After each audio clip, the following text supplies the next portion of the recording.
दर्शकवृन्द नमस्कार, स्वागत छ कार्यक्रम दृष्टिकोणमा।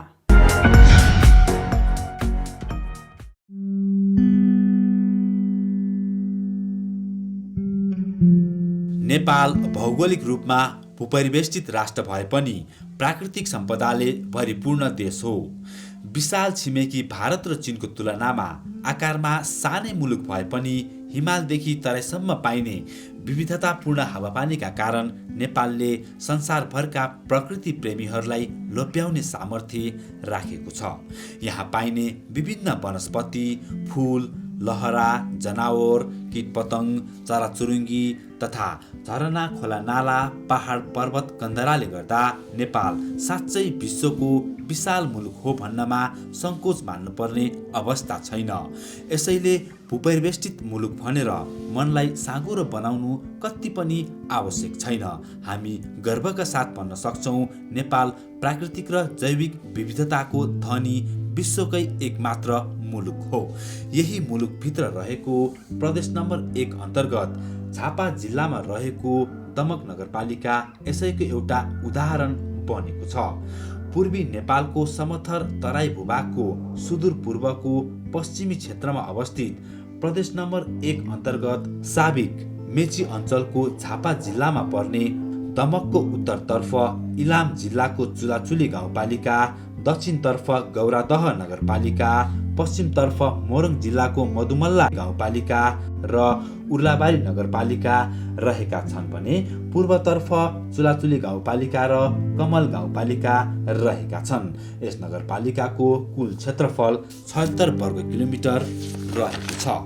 विभिन्न जात जातिहरूको बसोबास रहेको यस नगरमा खास गरी बाहुन, छेत्री, धिमाल, लिम्बू, राई, मगर, सतार, राजवंशी, कुमाल, दमाई, कामी, तामाङ, गुरुङ, थारू, मुस्लिम, सुनुवार, माझी आदिको बाहुल्यता रहेको पाइन्छ।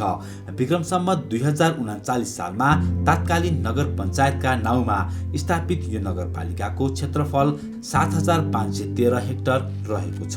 यस नगरपालिका साबिकका 19 वटा वडाहरू नेपाल सरकारद्वारा मिति 2073 फागुन 27 गते गरिएको पुनः संरचना अनुसार हाल 10 वटा वडामा कायम गरी दमक नगरपालिका नगर कार्यपालिकाको कार्यालय भएको हो। दमक नामाकरण कसरी रहन गयो भन्ने प्रश्नमा जनश्रुति तथा स्थलगत अध्ययन गर्दा पहिला हालको दमक बजार स्थित दलदल सिमसार थियो। धिमाल भाषामा दालदाली दोमोमोका टाढाबाट हेर्दा रमणीय सिमसारबाट पछि दमक भएको ठम्याइ छ। दक्षिण पश्चिमतिरबाट हेर्दा रमणीय सिमसार दलदल स्थल भएकोले धिमाल भाषामा दमक भएको भन्ने बुझाइ छ। 2039 सालमा स्थापना भएको नगरपालिका पुरानो नगरपालिका हो। अहिले पनि यो नगरपालिका एक्लै, कुनै पालिकाहरू नमिसिकन एक्लै नै रहेको छ।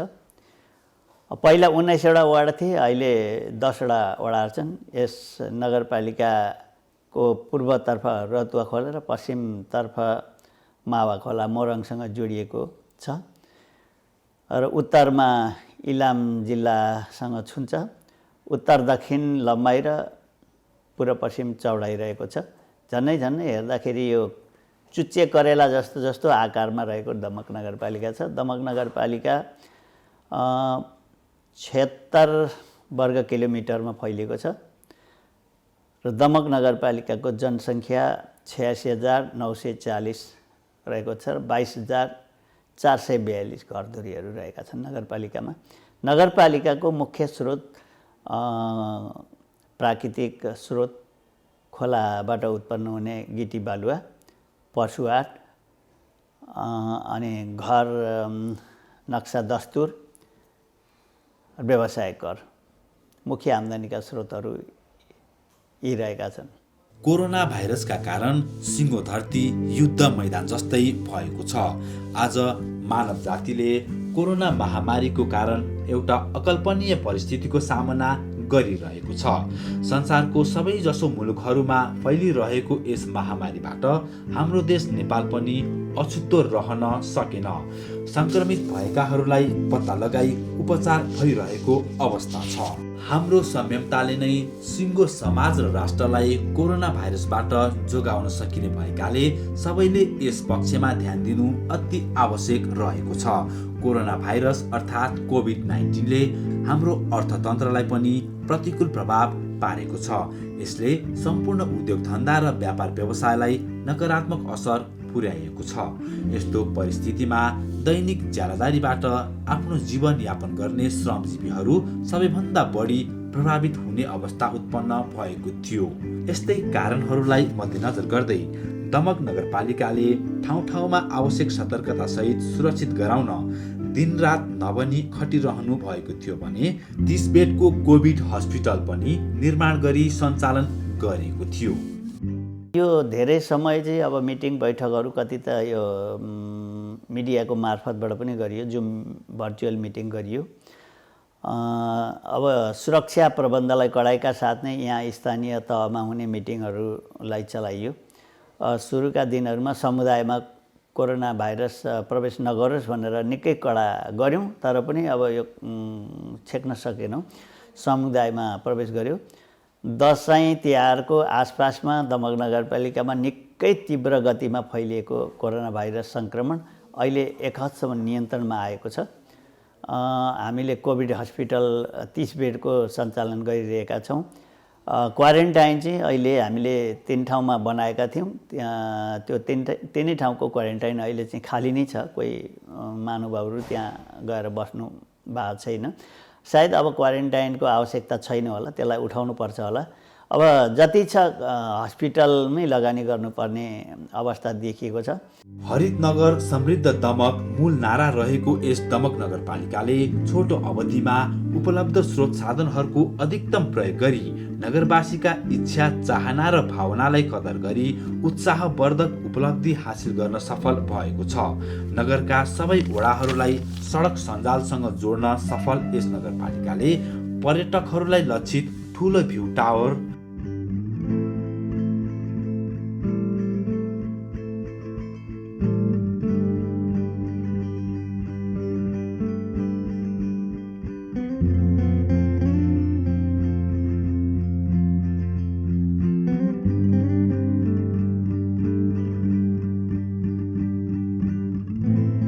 विराट Buddha park, Nepal China friendship park लगायतका योजनाहरू सम्पन्न गर्न अघि बढिरहेको छ।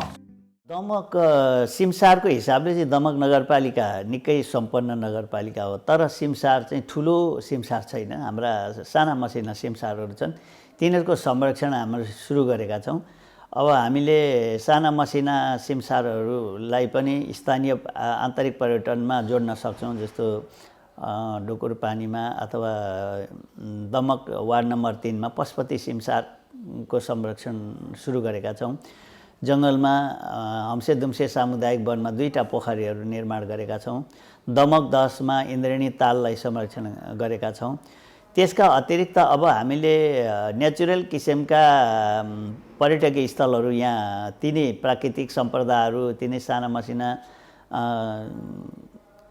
यी जलसँग सम्बन्धित जैविक विविधताका साना कुराहरू बाहेक अरू छैनन्, तर हामी निर्माण गर्ने तयारीमा छौँ। जस्तो दमकमा ठुलो भ्यू टावर बन्दैछ, यो पनि एउटा आन्तरिक पर्यटनको थलो बन्छ। विराट बुद्ध पार्क हामी निर्माण गर्ने चरणमै छौँ, त्यसको जग्गा प्राप्ति भइसकेको छ। MOU नेपाल सरकारसँग जग्गाको सम्झौता भइसकेको छ। यो कामले पनि आन्तरिक पर्यटन र केही बाह्य पर्यटनलाई पनि आकर्षण गर्छ। अर्को Nepal China friendship park Damak नगरपालिका, कमल गाउँपालिका र गौरदरसँग जोडिएको छ। यो पनि एउटा आन्तरिक पर्यटन र बाह्य पर्यटनको लागि चाहिँ आकर्षणको थलो बन्छ भन्ने हामीले सोच बनाएका छौँ। र हामीले आन्तरिक पर्यटन चाहिँ अब यिनै मसिना सिमसारहरूबाट मात्रै आकर्षण गर्न सकिन्छ। र अरू ठुला अघि मैले भनेको दमकका गौरवका योजना जो छन् तिनीहरू चाहिँ बाह्य पर्यटकलाई पनि हामीले आकर्षण गर्न सक्छौँ। पर्यटनको अवस्था चाहिँ यस्तै रहेछ। अरू साना मसिना धार्मिक पर्यटनहरू यहाँ थुप्रै मठ मन्दिरहरू छन्। त्यो चाहिँ बाह्य पर्यटनहरूको आगमन कमै हुन्छ। आन्तरिक पर्यटकहरू जस्तो विभिन्न पालिकाहरूका चाहिँ आउने क्रम नगरपालिकामा राम्रै रहेको छ। बजेट बाँडफाँड चाहिँ हामीले सङ्घीय सरकारकोबाट र स्थानीय स्रोत साधन र प्रदेश सरकारबाट र विभिन्न दात्री निकायहरूबाट गरेर यसपालि आर्थिक वर्ष 77-78 को कुल बजेट भनेको 1,31,30,35,000 को बजेट बनाएको छौँ। त्यसमध्येमा चाहिँ 37 करोड जति हाम्रो नगरपालिकाको बजेट छ, आन्तरिक स्रोतको बजेट रहेको छ। र यसलाई चाहिँ हामीले वडागत रूपमा चाहिँ बजेट पनि विभाजन गरेका छौँ। वडागत रूपमा पनि बजेट बाँडफाँड गरेर त्यो सूत्र प्रणाली अन्तर्गत वडामा बजेट जनसङ्ख्या, राजस्व र क्षेत्रफलको आधारमा चाहिँ कसरी चाहिँ यो वडालाई चाहिँ बजेट विनियोजन गरिएको छ र त्यही विनियोजनभित्र रहेर वडा कार्यालयमा बजेट खर्च हुन्छ। त्यस्तै गरेर पूर्वाधार विकास, सामाजिक विकास लगायत शिक्षा, स्वास्थ्य यी सेक्टरहरूमा पनि बजेट आफ्नो शाखा अन्तर्गत बजेट बाँडफाँड गरेर र त्यो शाखाले ल्याएका कार्यक्रमहरूलाई पनि अनुमोदन गरेर नगरसभाबाट चाहिँ कार्यक्रम अगाडि पारित गरेर काम गरिरहेका छौँ। सडक पूर्वाधार र ग्रामीण विद्युतीकरण, सूचना प्रविधि जस्ता क्षेत्रमा मात्रै आफ्ना योजना सञ्चालन गरेको छैन। आर्थिक र सामाजिक रूपमा पछाडि परेका स्थानीय महिला, बालबालिका, अपाङ्ग तथा पिछडिएका समुदायको सशक्तिकरणका लागि समेत विभिन्न गतिविधि सञ्चालन गर्दै आइरहेको छ।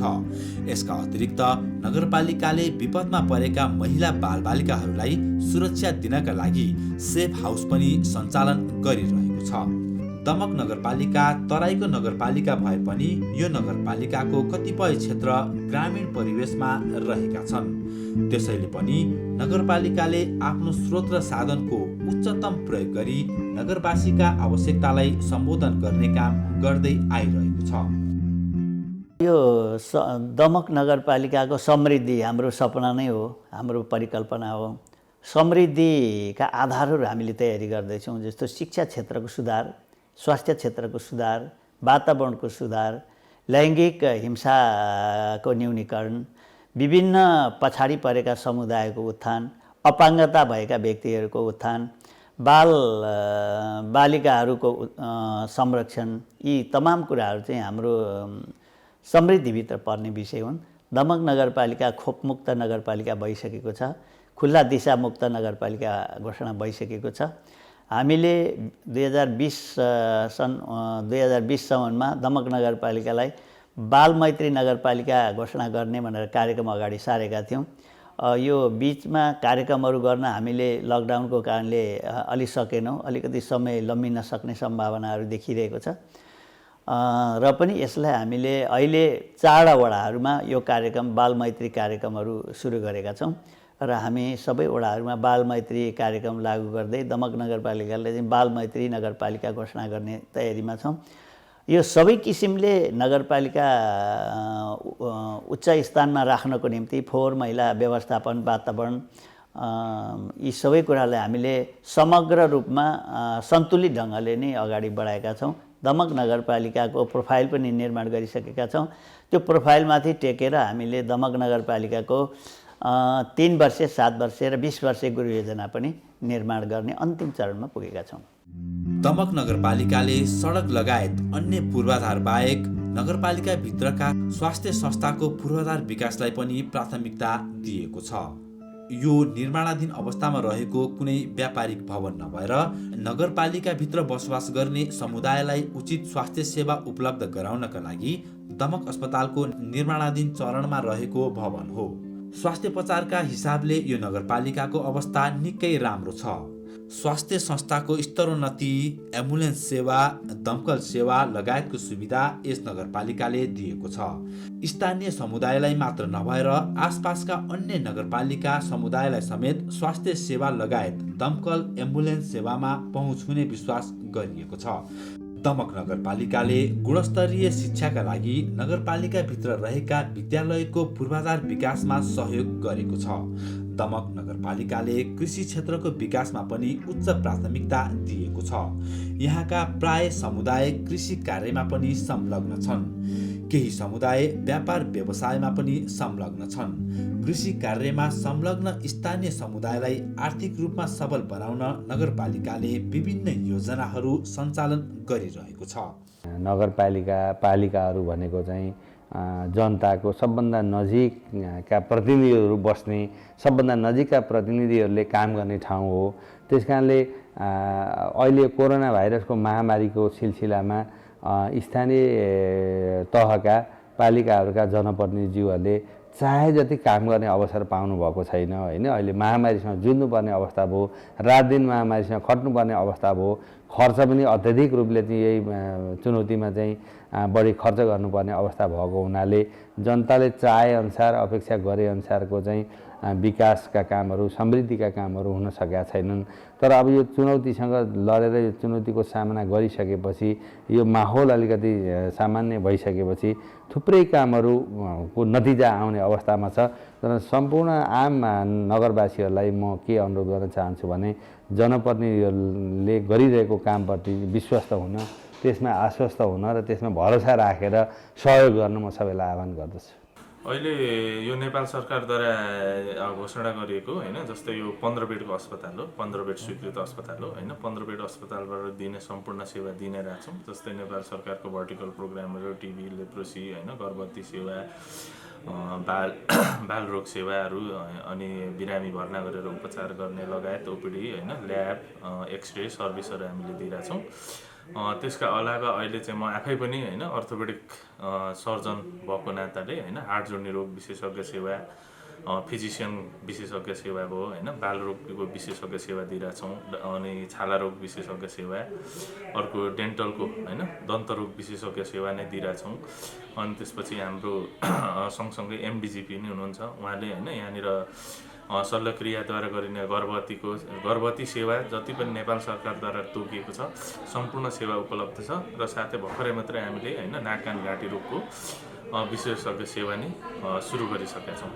नगरपालिकाभित्र महिला, बालबालिका तथा विपन्न समुदायको अधिकार र सशक्तिकरणका लागि विभिन्न गतिविधिहरू सञ्चालन गर्ने गरिएको छ।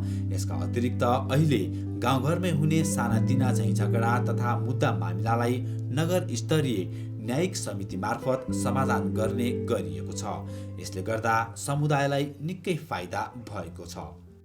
अब लैङ्गिक हिंसाको विषयमा त लिङ्गको आधारमा गरिने हिंसा हो, यो त व्यापक कुरा हो होइन। हामीले एक दिन गरेर एक ठाउँमा बोलेर मात्रै सम्भव छैन। सबैजना सबैतिरबाट लागि पर्नुपर्छ।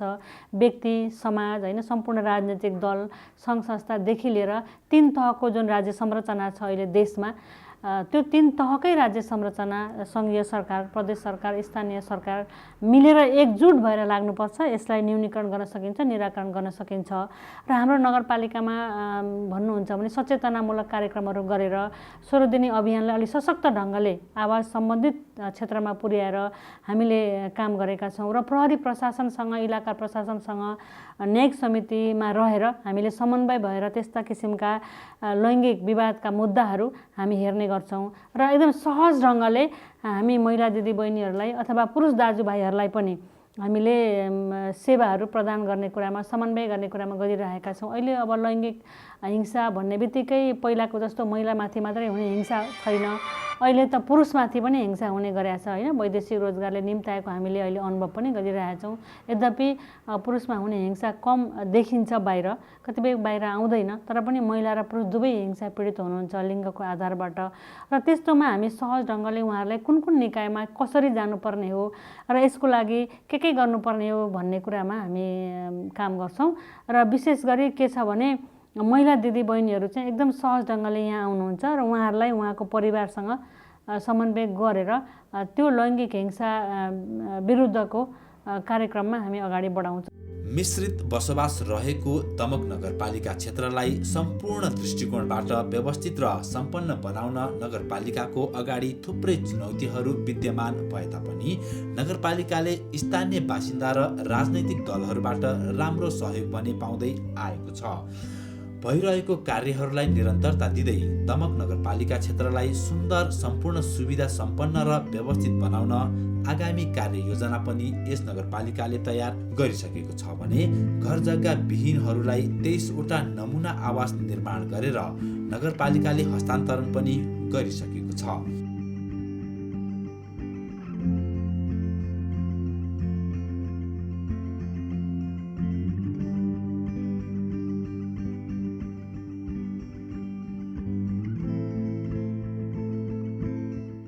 दमक नगरपालिकामा ठुलो सङ्ख्यामा घरबारविहीन हुने समुदायको बसोबास छ।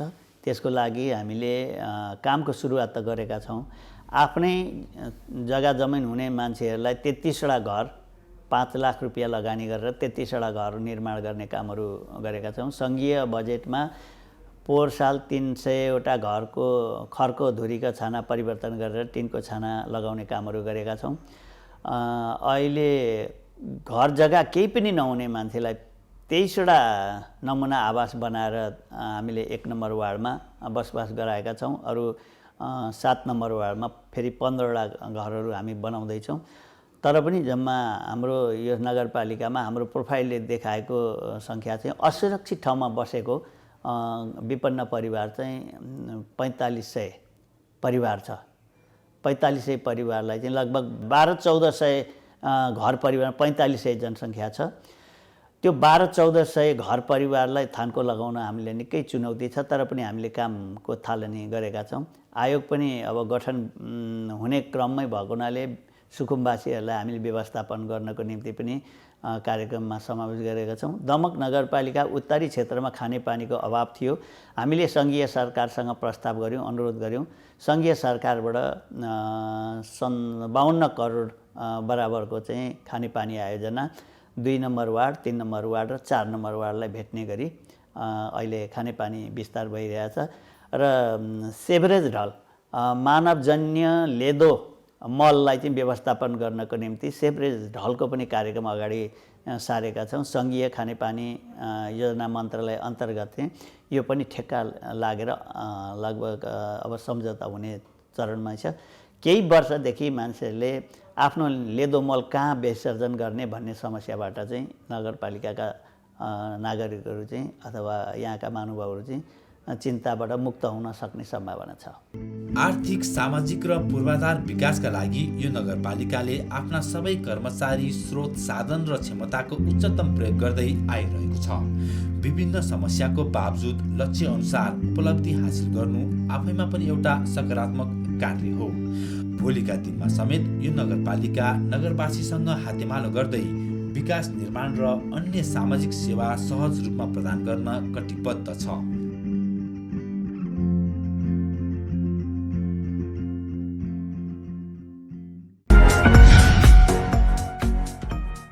दर्शकवृन्द, यहाँलाई कार्यक्रम कस्तो लाग्यो? कार्यक्रमको निर्धारित समय सकिसकेको छ। कृपया जिज्ञासा पठाउनुहोला। अर्को हप्ता पुनः भेट्ने नै छौँ। साथै तपाईँको शुभ रहोस्। नमस्कार।